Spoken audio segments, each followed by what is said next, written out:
चिड़िया जंगल में कुल्फी वाली आइसक्रीम बेचा करती थी। चिड़िया की आइसक्रीम जंगल के सभी छोटे बड़े पंछियों को बहुत पसंद थी। ताजे ताजे दूध की आइसक्रीम खा लो, मीठे मीठे दूध की आइसक्रीम खा लो, ठंडी ठंडी आइसक्रीम खा लो। गौरी का कुल्फी वाली आइसक्रीम खाने का बहुत मन कर रहा था, मगर गौरी के पास आइसक्रीम खाने के लिए पैसे नहीं थे। वो सीधा तोते के पास जाती है और तोते से बोलती है, तोते भैया, आज मेरा कुल्फी वाली आइसक्रीम खाने का बहुत दिल कर रहा है। प्लीज मुझे चिड़िया से एक कुल्फी वाली आइसक्रीम दिला दो। गौरी बहन, तुम्हारी भाभी अपने मायके गई हुई है और अलमारी की चाबी वो अपने साथ ही ले गई है। तोते भैया, क्या तुम अपने पैसे अलमारी में रखते हो? हाँ गौरी बहन, सारे पैसे अलमारी में रखे हैं। कल मेरी पत्नी वापस आ जाएगी, तुम कल आ जाना, मैं तुम्हें आइसक्रीम दिला दूंगा। ठीक है, अब मैं नदी पर पानी पीने जा रहा हूँ। ऐसा बोलकर तोता नदी पर चला जाता है।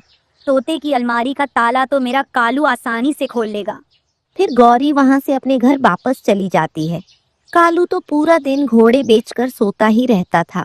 कालू जी, उठो उठो, जल्दी से उठ जाओ और मेरा एक काम कर दो। गौरी, तुम मुझे ठीक से सोने भी नहीं देती हो। अब जल्दी बताओ क्या काम करना है। कालू जी, तुम्हें तोते के घर जाना है और उसकी अलमारी का ताला खोलना है। गौरी, तुम ये क्या कह रही हो? दिन में चोरी करनी है और वो भी तोते के घर में? अगर तोते ने पकड़ लिया तो मुझे बहुत मार पड़ेगी। कालू जी, तुम अपनी इतनी प्यारी पत्नी के लिए थोड़ी मार नहीं खा सकते। कुछ भी हो, मुझे तोते की अलमारी से पैसे चुराने हैं। फिर कालू अपने घर से निकलता है और सीधा तोते के घर चला जाता है। फिर कालू हथौड़े से अलमारी का ताला तोड़ देता है और तोते की पैसों की थैली लेकर वहाँ से भाग जाता है। गौरी, लो, हो गया तुम्हारा काम और अब मुझे चैन से सोने देना। मेरा कालू कितना अच्छा है, मुझे पता था मेरा कालू मेरे लिए ये काम चुटकियों में कर लेगा। फिर गौरी थैली से कुछ पैसे लेती है और बाकी के पैसे अपने घोंसले में छिपा देती है। गौरी सीधा चिड़िया के पास जाती है। चिड़िया बहन, ये लो पैसे और मुझे कुल्फी वाली 2 आइसक्रीम दे दो। गौरी बहन, आज तो बहुत खुशी की बात है जो आज तुम 2 आइसक्रीम खा रही हो। फिर गौरी चिड़िया से 2 कुल्फी वाली आइसक्रीम ले लेती है और वहीं बैठकर मजे से आइसक्रीम खाने लगती है। कभी तोता भी नदी से पानी पीकर आ जाता है।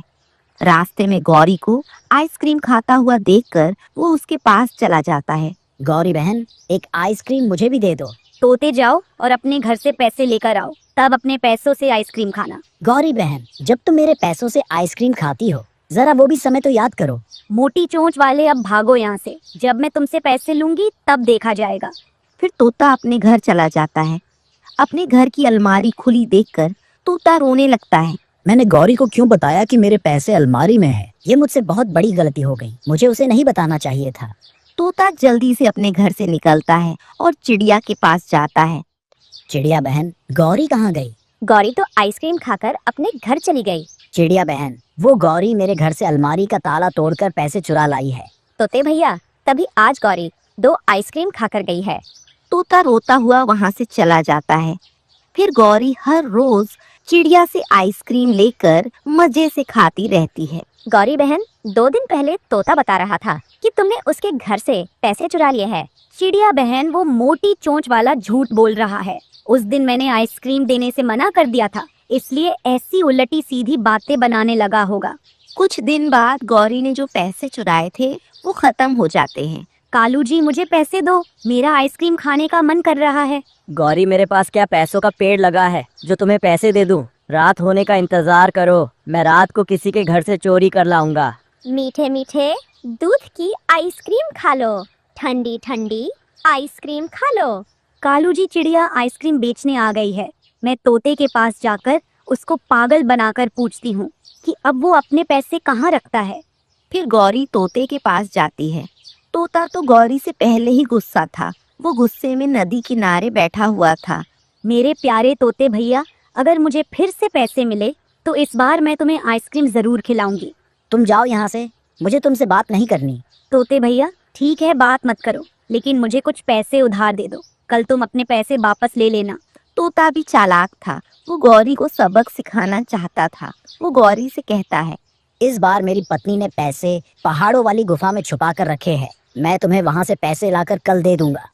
ऐसा कहकर तोता वहाँ से चला जाता है। पागल तोते ने मुझे फिर बता दिया कि उसने अपने पैसे कहाँ रखे हैं। गौरी जल्दी से पहाड़ों की तरफ चली जाती है। वो एक पेड़ पर बैठकर इधर उधर देखती है और सामने वाली एक गुफा में चली जाती है।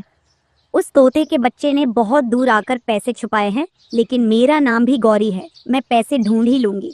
गुफा के बाहर एक बड़ी चील बैठी गौरी को घूर रही थी। ये काली कौवी मेरी गुफा में क्या कर रही है? मैं अभी इसे मजा छकाती हूँ। फिर चील चुपके से गुफा में जाकर गौरी को पकड़ लेती है। चील दीदी, क्या आपको भी कुल्फी वाली आइसक्रीम खानी है? ये मेरा घर है। तुम मेरे घर से पैसे चुराकर आइसक्रीम खाने आई थी।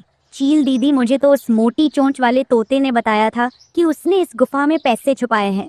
चोर जब पकड़ा जाता है तो ऐसी ही बातें बनाता है। फिर चील गौरी को पकड़कर मारने लगती है। चील दीदी, मुझे छोड़ दो प्लीज, मुझे जाने दो। फिर चील गौरी को मारते मारते गुफा से बाहर ले आती है। गौरी का शोर दूर दूर तक जा रहा था। शोर सुनकर चिड़िया अपना आइसक्रीम का ठेला लेकर वहां आ जाती है। तोता और कबूतर भी वहां पहुंच जाते हैं। चील दीदी, इसे और मारो। ये पक्की चोरनी है। इसने मेरे घर से भी पैसे चुराए थे।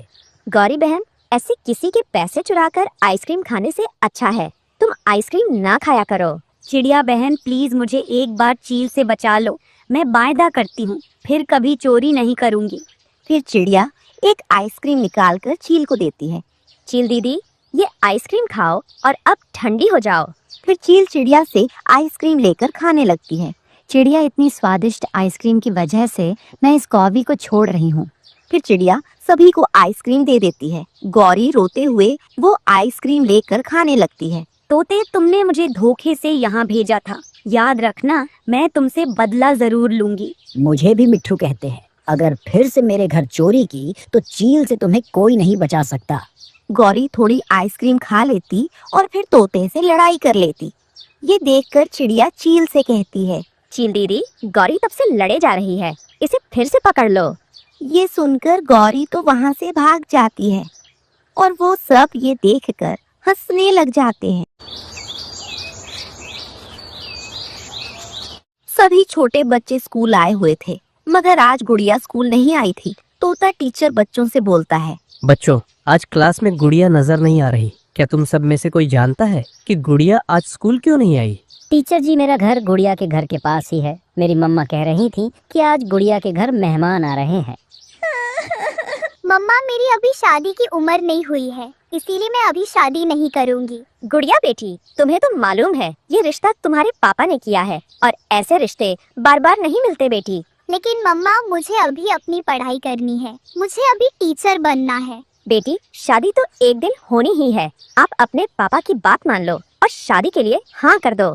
तभी घर की बेल बजती है और लड़के वाले आ जाते हैं। लगता है मेहमान आ गए। अब तुम जल्दी से नदी पर जाओ और हाथ मुंह धोकर तैयार हो जाओ। गुड़िया के पापा भी बाजार से मिठाई और फल लेकर पहुंच जाते हैं। बहन जी, मेरा बेटा लाखों में एक है और बहुत मेहनती भी है। बहन, मेरी गुड़िया अभी छोटी है, अभी उसकी शादी की उम्र नहीं है, लेकिन फिर भी वो पढ़ने में बहुत तेज है।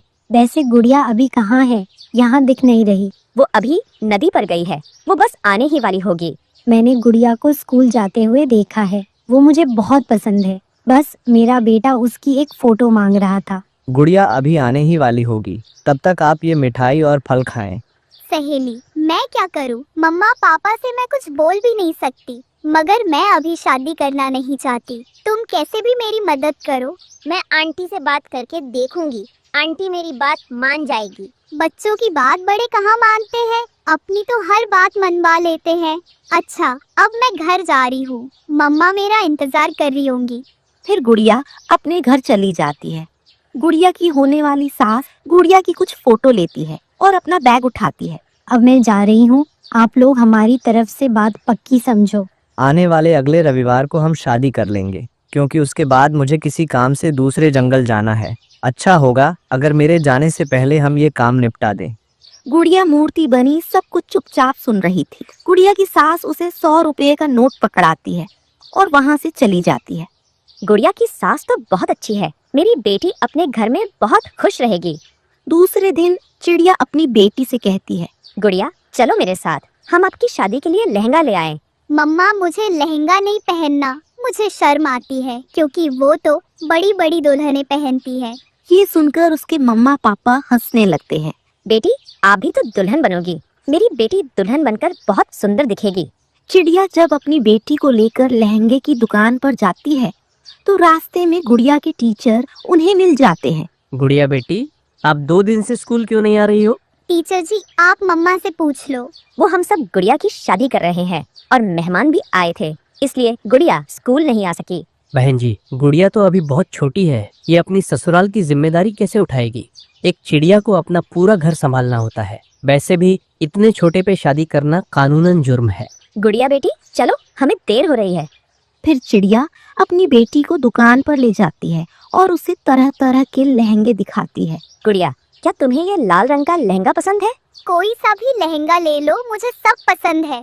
गुड़िया की मम्मा अपनी पसंद से गुड़िया के लिए लहंगा ले लेती है। सारी तैयारियां पूरी हो जाती हैं और गुड़िया की शादी का दिन करीब आ जाता है। गुड़िया के पापा, मैं आसपास के पंछियों को शादी का न्योता देने जा रही हूँ और आप शादी के खाने का बंदोबस्त कर लो। बारात में ज्यादा मेहमान नहीं आएंगे, कल उन्होंने मुझे बताया था और मैंने सारा बंदोबस्त भी कर लिया है। गौरी बहन, कल मेरी गुड़िया की शादी है, आप सब लोग सुबह होते ही मेरे घर आ जाना। मगर गुड़िया तो अभी बहुत छोटी है। चिड़िया, क्या तुम्हें नहीं पता, इतनी छोटी सी उम्र में शादी करना तो कानूनी अपराध है। मुझे पता है, ये रिश्ता गुड़िया के पापा ने किया है। लड़का बहुत अच्छा है और उसका परिवार भी बहुत अच्छा है और ऐसे रिश्ते फिर नहीं मिलते। फिर दिन गुजर जाता है और रात हो जाती है। सभी पड़ोसी पंछी आ जाते हैं, बारात भी आ जाती है और गुड़िया की शादी हो जाती है। गुड़िया लाल लहंगे में बहुत सुंदर लग रही थी। मम्मा, मुझे आपकी बहुत याद आएगी। बेटी, मैं भी आपको माँ की तरह प्यार करूंगी। लड़के वाले गुड़िया को ब्याह कर ले जाते हैं और गुड़िया के ससुराल के दिन शुरू होते हैं। गुड़िया की उम्र तो अभी बहुत कम थी, उसने तो कभी खुद से पानी का ग्लास भी नहीं पिया था। ऐसे वो ससुराल में अपना घर कैसे चला पाती। बहू, आज घर में तुम्हारा पहला दिन है, इसलिए खाना तुम बनाओगी। लेकिन सासू माँ, मुझे तो कुछ भी बनाना नहीं आता। अगर बनाओगी तभी तो सीखोगी। रसोई में जाओ और मीठे चावल बनाओ। गुड़िया मीठे चावल बनाती है जो पूरी तरह जल जाते हैं और जब कपड़े प्रेस करती है तो वो भी जल जाते हैं। जब कपड़े धोने जाती है तो सारा सर्फ गिर जाता है। उसे तो कोई भी काम अच्छे से करना नहीं आता था। ऐसे सास का प्यार नफरत में बदल जाता है। मनहूस चिड़िया, तुझसे शादी करने से अच्छा था मैं अपने बेटे की किसी काली कलूटी चिड़िया से शादी कर देती। सासू माँ, मैं अभी छोटी हूँ, धीरे धीरे मैं सब सीख जाऊंगी। अगर छोटी थी तो अपने मम्मा पापा को बताना चाहिए था, फिर वो नहीं करते तुम्हारी शादी। मैंने बहुत मना किया था पर मेरी बात किसी ने नहीं सुनी। अभी शादी को 1 महीना भी नहीं हुआ था और एक दिन गुड़िया की सास उसे घर से निकाल देती है। मुझे तुम्हारी जरूरत नहीं है, मैं अपने घर बहू ब्याह कर लाई थी। मैं तुम्हें बच्चे की तरह नहीं पाल सकती। मैं अब बूढ़ी होती जा रही हूँ और मुझसे घर का काम अब नहीं होता। सासू माँ, मैं अब कहाँ जाऊँ? अगर मेरे मम्मा पापा को पता चला तो वो बहुत दुखी होंगे। लेकिन गुड़िया की सास उसकी कोई बात नहीं सुनती। गुड़िया रोती हुई वहाँ से चली जाती है।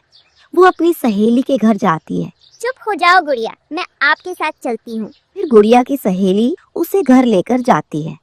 आंटी, समय से पहले किए हुए काम ऐसे ही होते हैं। सबने आपको मना किया था मगर आपने किसी की बात नहीं मानी। मम्मा, मैं जो भी काम करने की कोशिश करती हूँ वो गलत हो जाता है। फिर गुड़िया के पापा उसे गले से लगा लेते हैं। गुड़िया बेटी, मुझे माफ कर दो। मैंने आपकी इतनी जल्दी शादी करके बहुत बड़ी गलती कर दी। मेरी वजह से मेरी बेटी की जिंदगी बर्बाद हो गई।